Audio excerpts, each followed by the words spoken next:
Тайпинский лесопункт, вот с чего он начинался.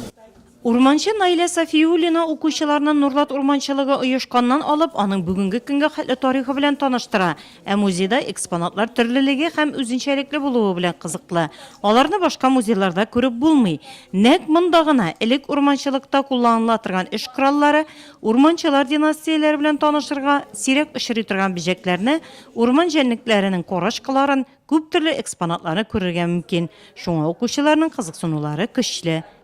Мы проводим акции. Без төрле акцияләр үткәрәбез. Миңа бик кызыклы, бирегә урман турында күбрәк белергә килдем. Было очень интересно узнать. Урманчылык турында белү бик кызыклы булды. Мин шулай ук мәктәптә экология түгәрәгенә йөрим. Я в эко-отряде состою.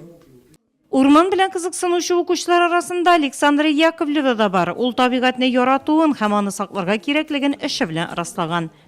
Мы решили с мамой на... Без әни белән ишек алдындагы территориягә агач утыртырга булдык. Ул зәңгәр шыршы иде, хәзер ул үсеп утыра. До сих пор что там стоит. Нурлат урманчылыгы учреждениесе белән 4нче мәктәп арасында элемтә күптәннән бергәләп табигатьне саклау буенча төрле акцияләр үткәрәләр, агачлар утырталар. Сейчас очень много внимания Хәзер экологиягә зур игътибар бирелә. Шуңа да бу юнәлештә күп эшләр алып барабыз. Урамнарда акцияләр үткәрәбез.